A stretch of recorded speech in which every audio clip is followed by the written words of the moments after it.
자, 이번 시간에 살펴볼 내용은 증여산 포함 여부예요. 증여 재산을 볼 거냐 말 거냐.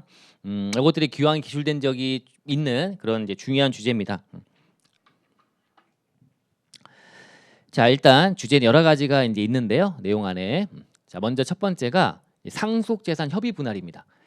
상속재산 협의 분할. 상속세에 공부했던 내용과 연결되는 부분이기도 해요. 자, 상속재산을 협의해서 분할한다. 그럼 이게 증여냐라고 하는 겁니다. 그러니까 증여로 볼 거냐라고 하는 건데요. 자, 일단 우리 교통정리라는 걸 했잖아요. 자, 우리가 이제 만약에 법이 법정 상속 지분대로 상속받아라라고 해버리고 그와 다르게 니네끼리 협의해서 나눠 가지면 그럼 뭐 일단 법정 상속 지분대로 상속받은 다음에 다시 증여한 걸로 보겠다라고 해도 할 말 없어. 그럼 그 법이 그러면 따라야 되는 거예요. 근데 우리나라 법은 일단 협의 분할이 우선이에요. 자기들끼리 협의해서 분할해서 쪼개가지고 법정 상속 지분과 다르게 하는 거는 허용이 된다는 겁니다. 세법에서. 그래서 다르게 했다?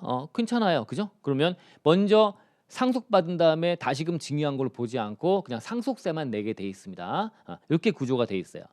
자, 그런데 이렇게 상속재산을 협의해서 분할한 다음에 다시 재분할을 또 했을 때 다시 재분할. 그럼 이건 어떻게 바라볼 거냐는 거예요.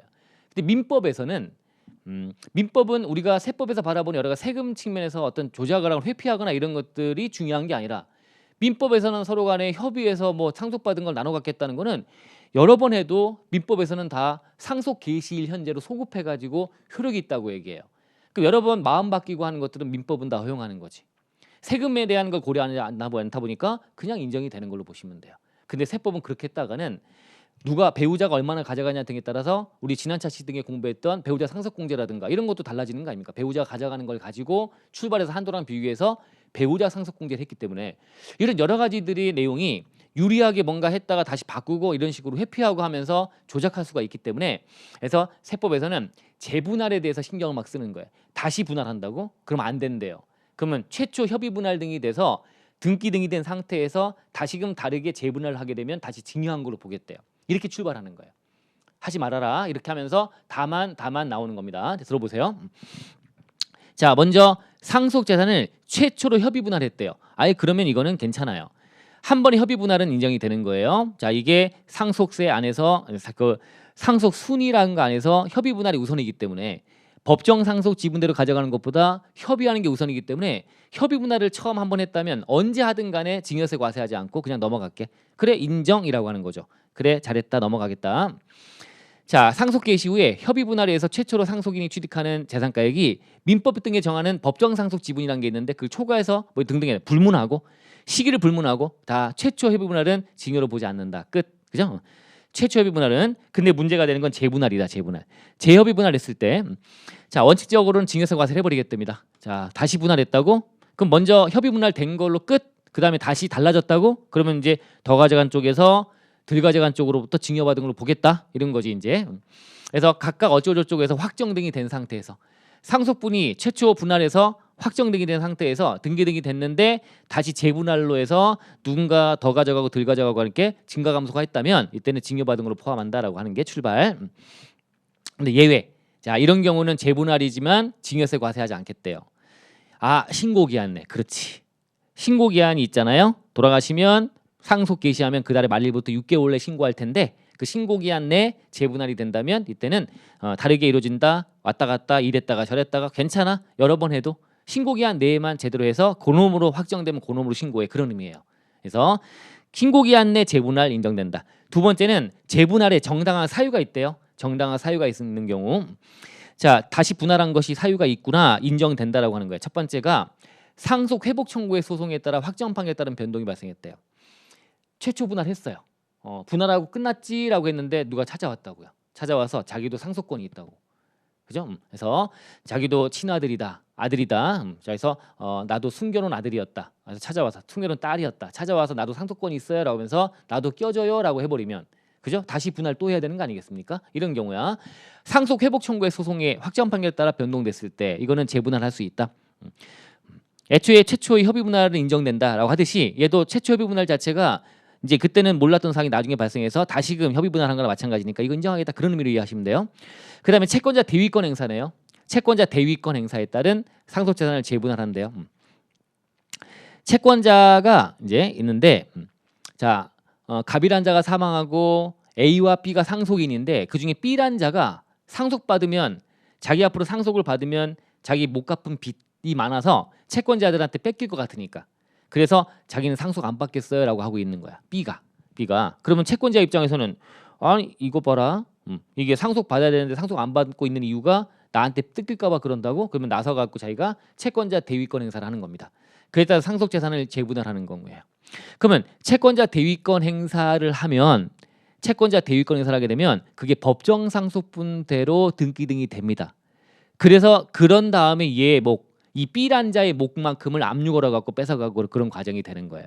그 과정에서 이제 이게 법정 상속분대로 돼버렸네.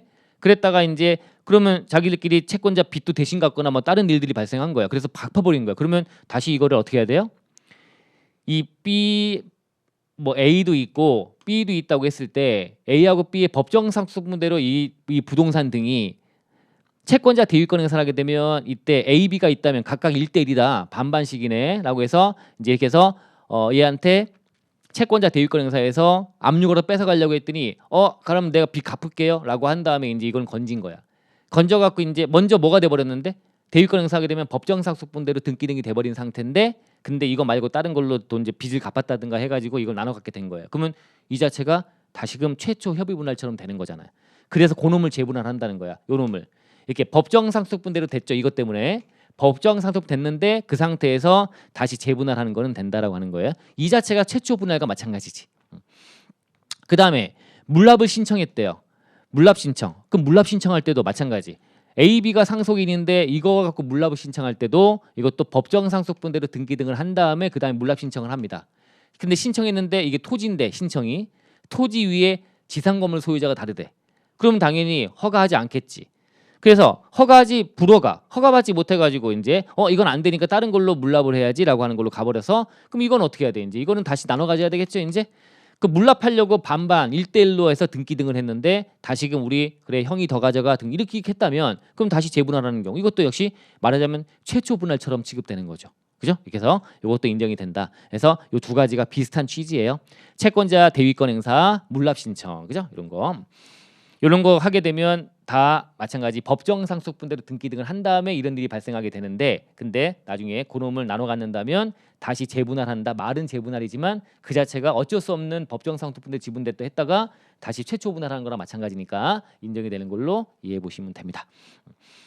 자, 어쨌든 저는 이렇게 설명을 드렸지만 외워야죠, 여러분들은. 어쩔 수 없죠. 그래서 최초 협의 분할과 그다음에 재분할에 대해서 나눠 가지고 정리하시면 됩니다. 이런 경우들은 인정이 된다 등등.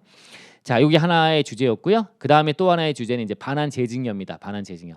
이것도 단독으로 이제 물어볼 수도 있고. 자, 이제 갑이 을에게 이렇게 해서 이제 증여했습니다. 근데 다시 을로부터 갑에게 다시 반환된 거야. 그래서 당초 증여, 반환 증여. 당초 반환. 그럼 이 반환됐으면 없던 게 되는 거니까 원래 당초 증여도 없는 거고 반환 증여도 증여가 아니고 원래 돌려준 거니까 이렇게 볼 거냐 둘 다 증여로 볼 거냐 이런 거에 대한 다툼이 되게 많아가지고 요거를 정리해 놓은 겁니다. 그래서 우리 신고기한을 활용하는 거야. 자, 원래 그래서 당초에 갑이 을에게 증여한 상태인데 요거에 대한 신고 언제까지 하는 거 증여세는? 증여하면 그 달에 말입 3개월 내에 신고하는 거 아닙니까? 그래서 원래 3개월 증여세 신고기한 최초 3개월 내에 만약에 반환이 돼버렸대요. 그러면 최초의 증여에 대한 신고기한 내에 반환됐다면 이거는 둘 다 증여가 아닌 걸로 보자. 증여세 매기지 않는다. 근데 3개월 지나버렸대요. 그러면 최초 증여, 당초 증여에 대한 증여세는 내야 되는 상황이 된 거야. 그래서 된 다음에 3개월 됐고 그러면 증여받은 얘가 돌려줄 때는 다시 또 이것도 3개월이니까 신고기한이 그래서 3개월 경과 신고기한 경과했대요. 그리고 3개월 내래요. 그러니까 원래 3개월 내 신고하는 이것도 3개월 내 그리고 신고기한 경과가 또 3개월 내라면 당초 증여는 증여고요. 반환 증여는 3개월 내니까 이거는 또 증여세를 내지 않는다. 근데 신고기한 3개월도 지났고 다시 또 3개월 또 지난 거야. 그러면 둘 다 6개월 지나버린 거야. 그래 버리면 이때는 둘 다 증여가 되는 거다라고 정리해 놓은 겁니다. 상황 이해됐나요? 이렇게 보시면 돼요. 신고기한을 잘 활용하시면 돼. 갑이 을에게 증여했대요. 언제까지 신고하는 거야? 그 달에 말입 3개월 내 신고하는 거예요. 근데 그 3개월 내 신고해야 되는데 을이 근데 그 사이에 신고기한 3개월 내에 반환해 버렸대요. 그러면 둘 다 증여가 아닌 거고. 3개월 지나버리면 처음에 징여는 징여가 되는 거야. 어쩔 수 없이. 그 다음에 또 3개월 내라면 신고기한 지나고 3개월 내라면 반환징여에 대한 징여세 내는 그날 되기 전에 신고기한 전에 반환했으니까 반환징여는 징여가 아니다라고 하는 거예요. 근데 또 3개월 또 그것도 지났다라고 한다면 그때는 둘 다 징여다라고 보는 겁니다. 근데 여기서 예외적인 사항이 있지. 이제 금전. 금전은 3개월 따지는데 안 따지고요. 시기를 불문하고 다 징여를 합니다. 금전은 얘가 얘한테 금전을 징여하잖아요. 돈을 그냥 통장에다 돈 찍어준 거잖아요. 이래버리면 얘 갖고 있는 수중의 돈과 혼입돼가지고요. 섞여버리니까 이거 반환했어요라고 하는 건데 그거는 섞여가지고 동일 자산의 반환을 확인할 수 없대요. 동일한 자산의 반환을 확인할 수 없대요. 그래서 이때는 금전은 뭐 3개월이다 뭐다 따지지 않고요. 나는 받자마자 한 달쯤 있다가 다시 반환했는데 그 여기에 따르네 여기니까 신고기한 되니까 둘 다 안 내요. 아니다. 금전은 시기를 불문하고 징여다라고 되어 있습니다. 둘 다 징여입니다. 금전은요. 자 됐고요. 이거를 표현할 이제 박스 내용을 설명한 아래쪽이라고 보시면 돼요. 이렇게 됐으니까 이렇게 넘어가시면 되고요. 자 이제 아까 이 금전은 시기불문 징여인데 아래쪽은 시기를 불문으로 징여한다. 정리 또 해놨습니다. 요 이유가 이거라고 그랬잖아요. 동일자산 반환 여부 확인 불가. 거기다가 또 하나 얹으면 아버지가 아들한테 이제 3개월이란 기간을 허용한다면 아들한테 야 내가 줄 테니까 너 주식을 하든가 뭔가 돈 불려. 그 다음에 다시 나한테 3개월 되기 전에 반환해야 돼. 그랬다가 또 끝나면 다시 또 했다가 또 3개월 내 반환받고 그럼 줬다가 다시 반환받고 그러면 그 사이에 활용해서 뭔가 돈벌이 하든가 뭔가 활용하고 이런 식으로 또 어떤 피해가는 문제가 발생할 거 아닙니까? 그래서 징여와 반환을 반복해 가지고요. 징여를 회피할 가능성이 있다. 징여세를 이런 문제가 있다 보니까 이때 시기불문 징여한다고 돼. 금전징여가 왜 시기를 불문하고 징여로 보느냐에 대한 취지예요. 금전징여. 근데 반대로 시기를 불문하고 징여로 보지 않겠답니다. 유류분 권리자한테 반환한대요. 유류분권 알죠? 유류분 청구 그 권리자한테 반환하는 경우다. 이게 뭐 상속세 쪽 내는 걸로 유류분 이런 것도 들어가 있고 등 하지만 결과적으로 징여는 징여인 거야. 유류분 권리자한테 돌려주는 것도 징여의 개념이죠. 그래서 이것도 시기를 불문하고 징여로 보지 않겠다. 유류분 청구를 받아가지고 그 권리자한테 돌려주는 거예요. 법정 상속 지분의 일정 비율만큼 받아갈 수 있잖아요. 자기 상속권을 보장해주고 있잖아요. 그런 권리자한테 반환했대요. 자, 이거하고 취득원이 무효 판결을 받대요.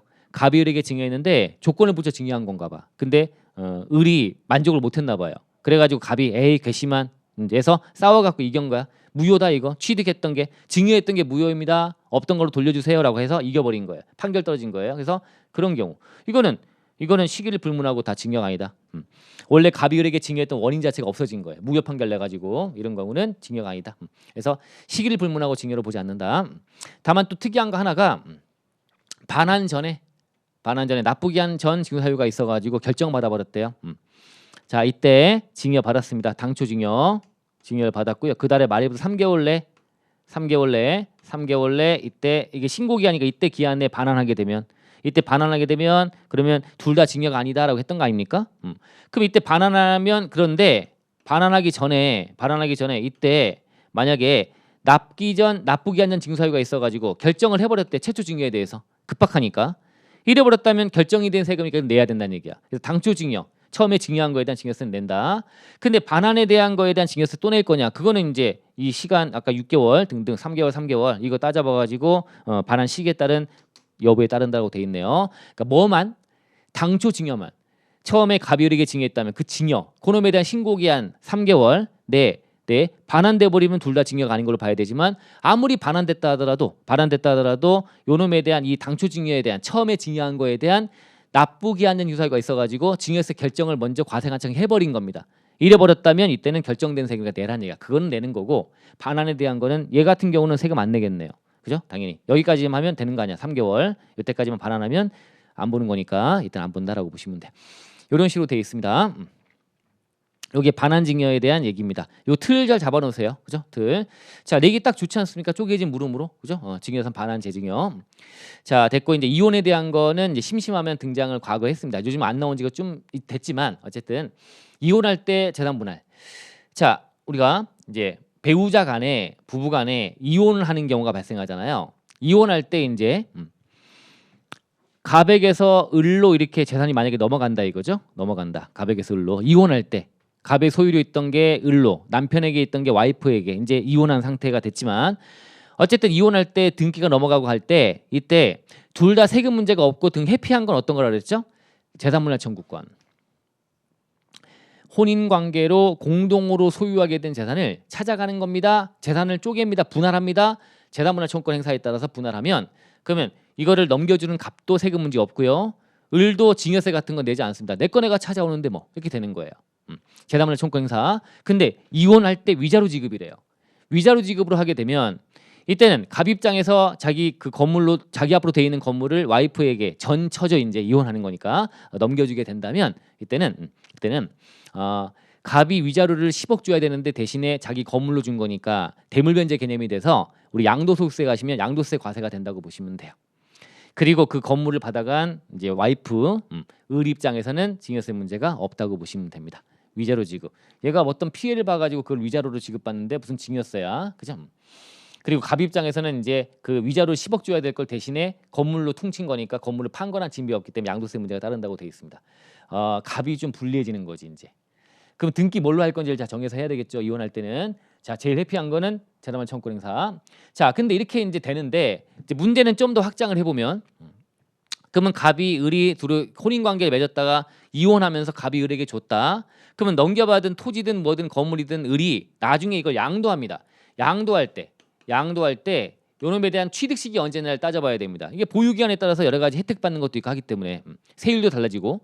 그래서 을의 취득 시기는 언제로 볼 거냐라고 하는 건데 재산을 분할해서 나눠 갖는다라고 한다면 그럼 이건 언제부터 처음부터 자기 거를 이제 갑 앞으로 돼 있지만 자기 걸 찾아오는 거니까 처음부터 내 거였던 거야. 그러면 이 취득 시기는 언제로 봐야 돼요? 갑의 취득 시기. 어차피 갑이 취득해 갑과 을이 공동으로 취득한 거나 마찬가지야. 근데 갑 앞으로 해놓은 거지. 그런 느낌이니까 갑의 취득 시기.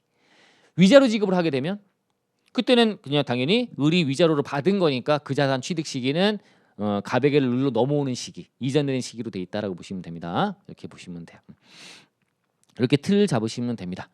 그리고 이제 밑에 이제 기출 문제 나왔던 판례 내용이 약간 실려 있습니다. 자, 생전에 이제 이게 이혼할 때 이혼하는데 말이 이혼이지 보니까 혼인 신고도 안 하고 살고 있었던 거야. 그래서 사실혼 관계 이런 게 있었던 거예요. 자, 근데 돌아가시기 전에 생전에 그게 해소가 됐대요. 즉 법률혼 관계를 맺었다는 얘기지. 혼인 신고를 했다는 얘기야. 그래 버리면 이 분할 청구권 인정이 됩니다. 근데 만약에 이제 혼인 혼인 신고를 안 한 상태로 쭉 살다가 이제 갑이 사망하게 된 거지. 그럼 사실혼 관계가 있다가 종료가 된 거네요. 이러면 사실혼 관계였기 때문에 상속권이란 게 부여가 안 된답니다. 그래서 재산분할 청구권 행사가 인정이 안 됩니다. 안 돼 버린다라고 보시면 됩니다. 차이가 있다. 그래서 이렇게 사망할 때까지 아직 사실혼 관계, 즉 혼인 신고 안 한 상태로 돌아가셨다면 이때는 상속권도 없고 배우자가 말이 배우자지 법률상은 아니잖아요. 사실혼 관계였으니까 이때는 그 배우자라고 부르지만 재산분할 청구권 행사 인정이 안 된다라고 보시면 됩니다. 이런 것들 약간 넣어서 이제 어려우면 중요하게 볼 거는 아까 우리 첫 번째 봤던 협의 분할에 대한 얘기, 두 번째는 반환 재증여, 이 두 가지를 잘 보세요. 요거는 뭐 많이 물어봤기 때문에 그래서 판례 얘기도 소개드렸지만 가능성은 높지 않습니다. 그래서 1번, 2번 위주로 잘 보시면 될 것 같습니다. 자, 그래서 일단 뭐 증여세는 세부적으로 예시다, 의제다 이런 것들이 되게 중요한데 그 전에 이제 재산의 포함 여부에 대한 내용으로 정리를 한번 해봤습니다. 이번 샷이 이렇게 마치겠습니다.